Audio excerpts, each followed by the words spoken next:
Jadi ada basically kita hari ni kita akan tengok tiga jenis, tiga teknik dokumentasi. Pertama dipanggil sebagai data flow diagram, rajah alih data.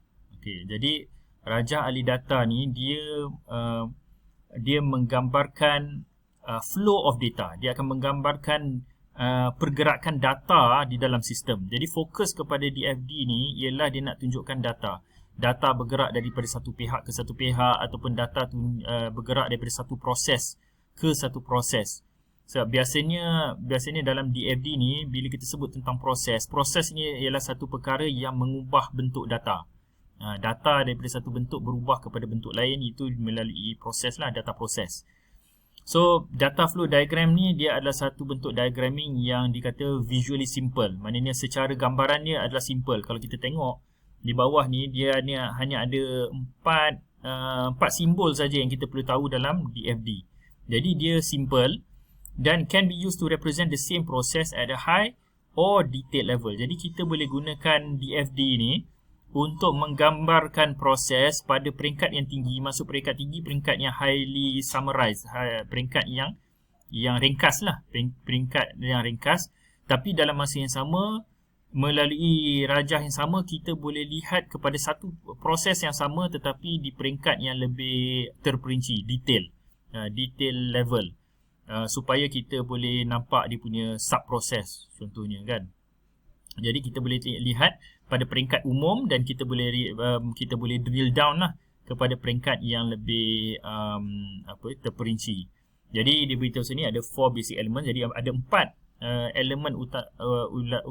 elemen yang asas lah dalam DFD, iaitu simbol rectangle ni ialah entity, simbol arrow adalah data flow, simbol bulat adalah proses, dan juga 2 garis lari ini ialah data storage.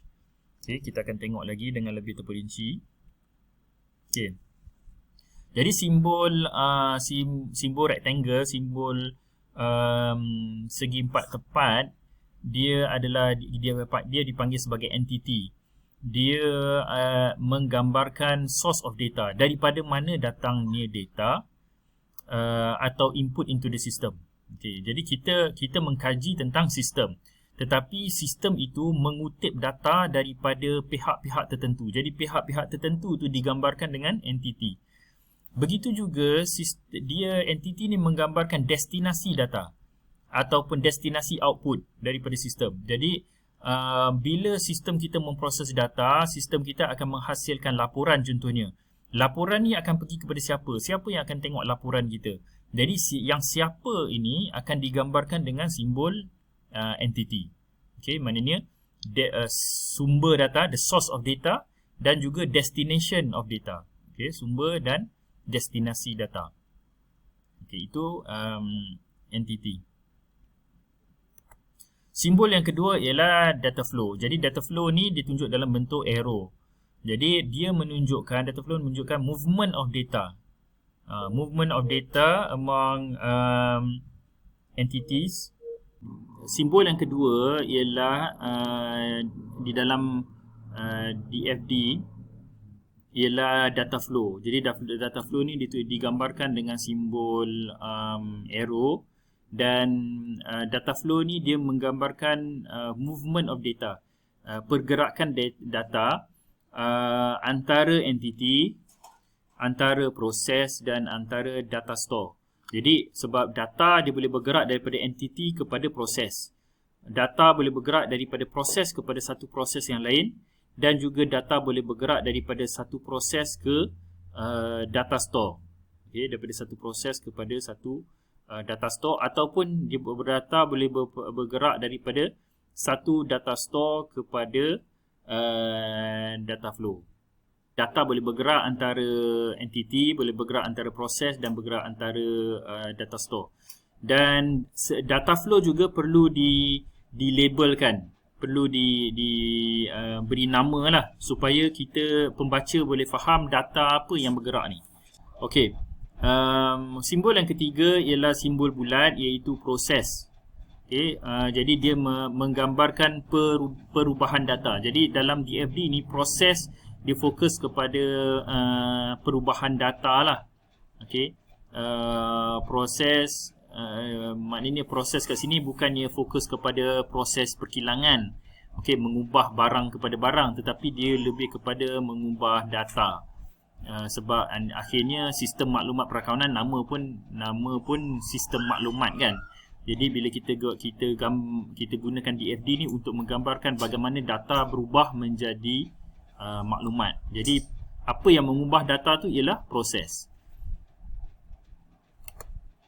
Dan simbol yang terakhir ialah simbol data store, iaitu dikata represent data address, data yang kiranya data yang disimpan lah. Okey, data disimpan. So macam saya sebut awal tadi, data flow diagram ni dia boleh menggambarkan sesuatu proses itu mengikut peringkat-peringkat. Jadi peringkat yang paling basic ataupun peringkat yang paling umum dipanggil sebagai context diagram. Dia menunjukkan apakah konteks sistem. Maknanya dia akan tunjukkan satu sistem secara umum. Kemudian dia tunjukkan sistem ini berinteraksi dengan entiti-entiti mana. Jadi dia hanya tunjuk satu sistem sahaja, tapi dia tunjuk sistem ini berinteraksi dengan entiti-entiti yang manalah, entiti luar. Jadi dia fokus dia kepada menunjukkan input dan output kepada sistem. Apa yang data yang dikutip oleh sistem dan apa data yang dikeluarkan oleh sistem. Jadi dalam konteks diagram ni hanya ada satu simbol sahaja dan dia tidak menunjukkan apa-apa data store. Kemudian level 0 ni ialah ialah level yang lebih rendah daripada konteks, iaitu daripada satu konteks diagram kita akan pecahkan, iaitu kita akan macam zoom in lah. Kalau kita tengok Google Map kan. Kalau kita tengok Google Map, kita tengok secara umum, bila kita zoom out kita nampak Semenanjung Malaysia. Bila kita nampak Semenanjung Malaysia memang kita tak nampak perkataan Bangi kan. Tapi bila kita zoom in kan, kita zoom in ke peringkat level yang kita boleh nampak satu peta Selangor, mungkin kat situ kita tak nampak Bangi. Mungkin kita nampak Kajang, tapi kita tak nampak Bangi lagi. Tapi kalau kita zoom in kepada Kajang, definitely kita akan nampak Bandar Berang Bangi. Kita boleh nampak, mungkin kita boleh nampak section 7 kan. Jadi begitulah konteks diagram ni, dia tunjuk sistem tetapi zoom out. Jadi kita tak nampak dia punya sub proses. Tetapi dalam level 0 ni dia akan zoom in kepada konteks diagram tu, maka kita akan nampak proses-proses di dalam sistem. Jadi dalam level 0 ni dia tunjuk all major activities or steps of a system. Tadi dalam konteks diagram kita hanya nampak sistem, tetapi dalam level 0 kita boleh nampak apa aktiviti-aktiviti di dalam sistem. Dan di dalam level 0 ni kita akan nomborkan aktiviti-aktiviti atau proses dengan nombor seperti 1.0, 2.0, maknanya proses pertama ialah dinomborkan sebagai 1 sifar. Kemudian proses kedua ialah 2 sifar. Ini ialah guideline. So guideline ni tak apa, ini summarize saja. So saya rasa guideline ni kita skip, tapi kita tengok contoh.